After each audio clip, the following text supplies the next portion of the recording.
Bienvenida, bienvenido. Hoy nos metemos de lleno en un texto clave, el título 6 de la Constitución española, el que se ocupa del Poder Judicial. Tenemos aquí los artículos esenciales, vamos a intentar desgranarlos. Eso es. La idea es entender un poco la arquitectura de la justicia en España, según la Constitución. ¿De dónde viene ese poder? ¿Quién lo administra? ¿Cómo se organiza? Y sobre todo, ¿qué seguridades nos da? Justo. Analizaremos los principios clave. La independencia judicial, la estructura de los tribunales, el papel del Ministerio Fiscal, y hasta cómo podemos participar los ciudadanos, que también hay vías. Empezamos fuerte. Artículo 117. La justicia emana del pueblo, pero se administra en nombre del rey. Esto suena solemne, ¿verdad? Casi una fórmula. Sí, pero tiene su enjundia, No es solo ceremonial. Refleja esa doble legitimidad, popular en origen, pero ejercida formalmente en nombre del jefe del Estado, como símbolo de unidad. Vale. Y ese mismo artículo sigue. Jueces y magistrados independientes, inamovibles, responsables y sometidos solo a la ley. La palabra inamovibles. Esa es crucial. Sí, suena a blindaje casi. ¿Por qué es tan importante? ¿Y tiene alguna contrapartida? Si un juez no cumple bien, pero sin cometer delito, ¿qué pasa? A ver, es una de las bases de la independencia. Significa que no te pueden quitar de en medio, ni suspender, ni trasladar forzosamente, ni jubilar, si no es por causas muy concretas que marca la ley y con todas las garantías. O sea, una protección contra presiones. Exacto. Presiones políticas, económicas, de cualquier tipo. Ahora, la contrapartida. La propia Constitución dice que son responsables. Esa responsabilidad se ejerce. Ah, vale. Claro, a través del régimen disciplinario que lo lleva el Consejo General del Poder Judicial, el CGPJ, que luego veremos, y por supuesto, si cometen un delito, pues tienen responsabilidad penal como cualquiera. La inamovilidad protege la función, no da impunidad. Es un equilibrio, ¿sabes? Entendido, entendido. El artículo también dice algo que parece obvio, pero hay que decirlo. Juzgar y hacer ejecutar lo juzgado es cosa exclusiva de juzgados y tribunales. Sí, exclusiva. Y que no pueden hacer otras funciones, salvo las que les dé la ley para garantizar derechos. Dedicación total parece. Y todo esto, fíjate, se basa en el principio de unidad jurisdiccional, que no es una cosa técnica sin más, ¿Qué significa eso exactamente? Pues que, en principio, hay una sola estructura judicial para todos y para todo. Veníamos de antes del franquismo, donde había muchas jurisdicciones especiales, y esto fue una ruptura consciente, una garantía contra tribunales creados para la ocasión o fueros especiales. Ya. La Constitución sí menciona la jurisdicción militar, pero la acota mucho, solo para lo puramente militar y para el estado de sitio. Y siempre respetando la Constitución, no es un poder aparte. Y muy importante, al final del 117, se prohíben los tribunales de excepción.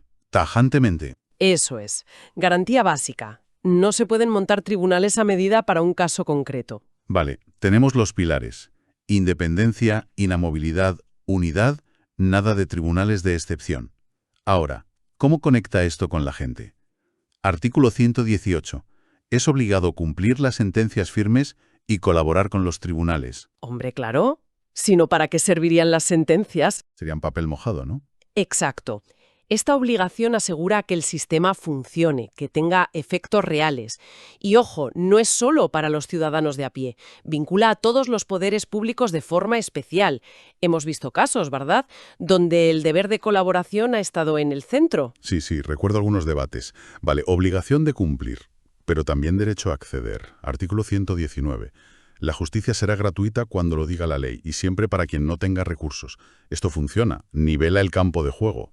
Bueno, es el intento de que la igualdad ante la ley sea real, no solo una frase bonita. Se trata de quitar barreras económicas que impidan ir a juicio. Claro. La justicia gratuita, con sus debates sobre si cubre todo lo necesario o si funciona ágilmente, es la herramienta constitucional para eso, para que defender tus derechos no dependa de si tienes dinero o no. Es fundamental. Seguimos con Jan Díaz. El 120. 3 reglas clave del proceso. 1. Actuaciones públicas, salvo excepciones por ley, proteger la intimidad, por ejemplo. Sí. 2. Procedimiento predominantemente oral, sobre todo en penal. Y 3, y esto es esencial, las sentencias siempre motivadas y leídas en audiencia pública. Es que estas tres cosas no son adornos. La motivación obliga al juez a explicar por qué decide lo que decide. A razonarlo. Exacto. Y eso permite entender la sentencia, criticarla si hace falta, recurrirla con base. Es una garantía contra decisiones porque sí, contra la arbitrariedad. Ya. ¿Y la publicidad y la oralidad? La publicidad permite que la sociedad controle cómo funciona la justicia. Es transparencia. Y la oralidad busca, que el juicio sea más directo, más ágil, que el juez vea y oiga directamente a las partes, a los testigos, aunque llevarlo a la práctica del todo a veces cuesta. Entiendo. Pero, a ver, el sistema puede fallar. Se pueden cometer errores. ¿Qué pasa si un juez se equivoca gravemente o si un juzgado funciona fatal y causa daño? Pues para eso está el artículo 121. Prevé que los daños por error judicial o por funcionamiento anormal de la Administración de Justicia dan derecho a indemnización. ¿Paga el Estado? O sea, el propio sistema reconoce que puede meter la pata y prevé cómo compensarlo. Eso es una manifestación clara del Estado de Derecho. El sistema asume su falibilidad y su responsabilidad, una válvula de seguridad. Vale, marco general y garantías visto. Pero, ¿quién dirige esto? La organización interna. Artículo 122. Una ley orgánica definirá cómo se constituyen, funcionan y gobiernan los juzgados y tribunales. Esa ley, la Ley Orgánica del Poder Judicial, la LOPJOJA, es la que baja todo esto a tierra, la que dice cuántos tipos de juzgados hay, qué hace cada uno, y regula también el estatuto de los jueces y magistrados de carrera, que forman un cuerpo único, para evitar divisiones, y también de todo el personal que trabaja en los juzgados, que son imprescindibles. Secretarios judiciales, ahora llamados letrados de la Administración de Justicia, funcionarios. Exacto. Gestores, tramitadores, auxilio judicial. Sin ellos, esto no funciona. Y este artículo 122 nos presenta al Gobierno de los Jueces, el Consejo General del Poder Judicial, el CGPJ. Sí, su órgano de gobierno, lo llama la Constitución. Y su composición es curiosa, ¿eh? La diseñó la Constitución con mucho detalle. A ver. Lo preside el presidente del Tribunal Supremo y luego tiene 20 miembros más, los vocales, nombrados por el rey para 5 años. ¿Y quién los elige? Aquí está la clave. De esos 20, 12 tienen que ser jueces y magistrados. La ley luego dice cómo se eligen dentro de la carrera judicial.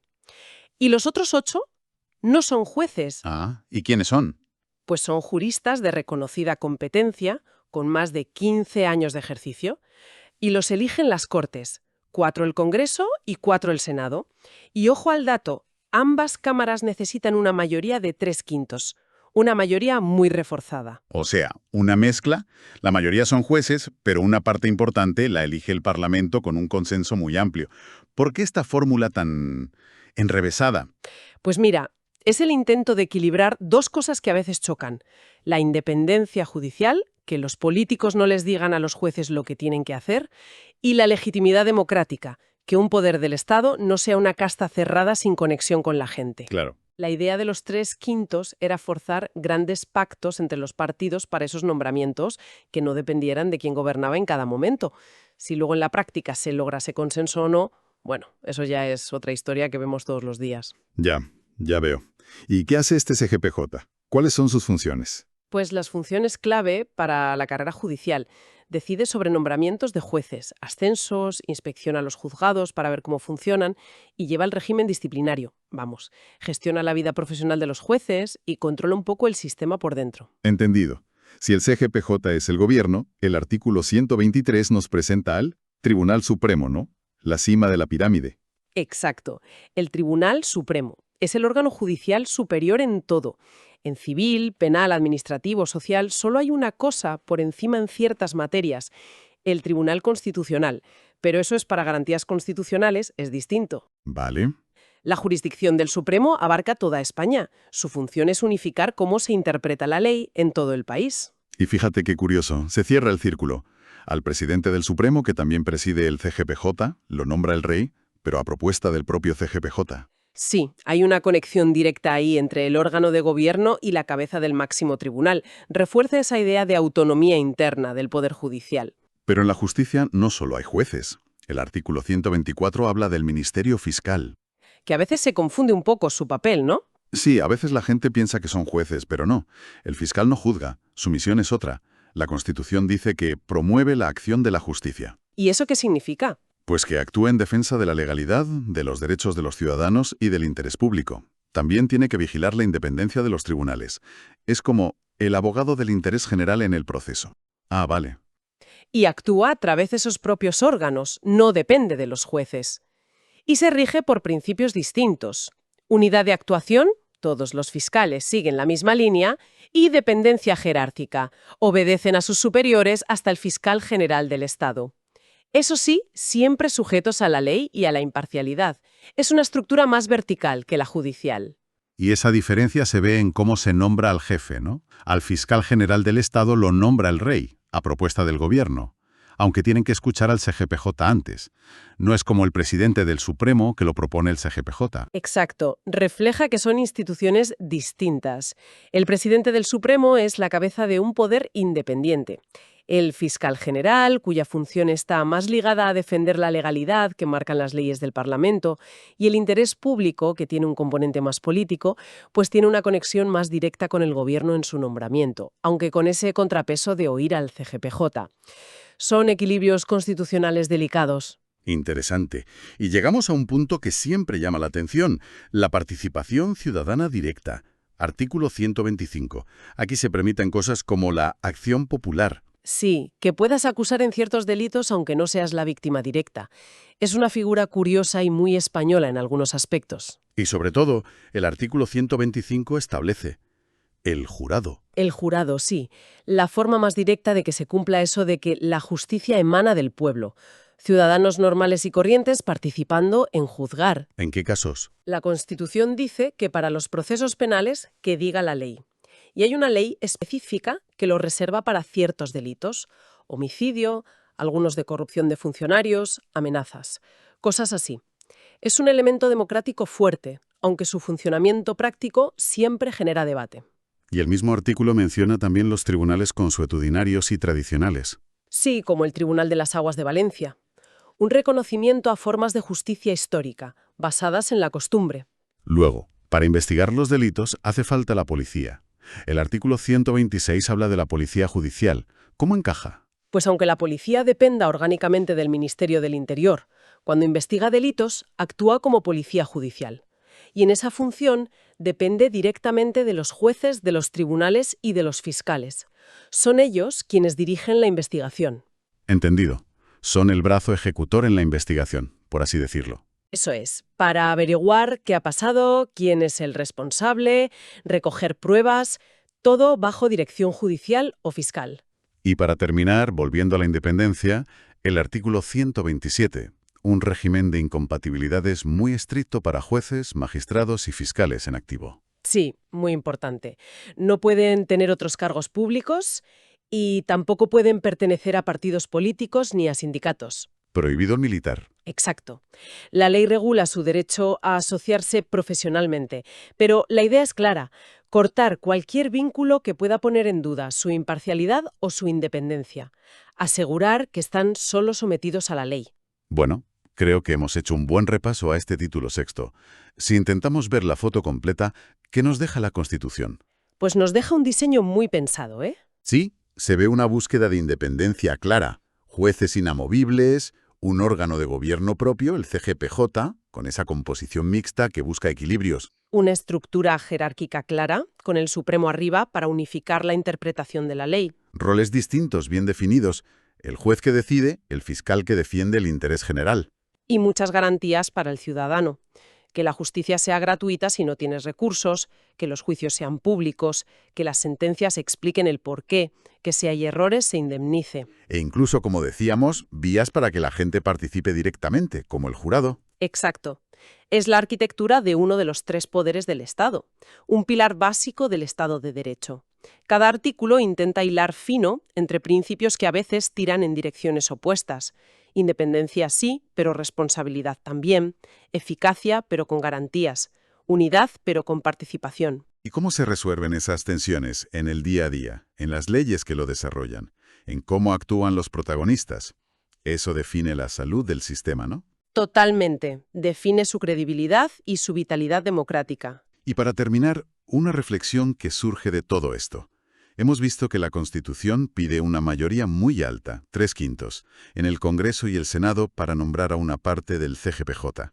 Claramente buscaba un consenso amplio. Sí, esa era la intención. La pregunta que está en la calle, y en el debate político siempre es, ¿cómo afecta a la polarización actual la dificultad para llegar a acuerdos a esa exigencia de consenso? Y claro, ¿cómo influye esa dificultad, o la forma en que al final se hacen o no se hacen los pactos, en la percepción que tenemos todos de si el órgano que gobierna a los jueces es realmente independiente? Uf, esa es la gran pregunta pendiente, ¿verdad? Una cuestión constitucional con unas implicaciones prácticas enormes y que sigue hoy por hoy muy abierta. Pues ahí lo dejamos para seguir pensando.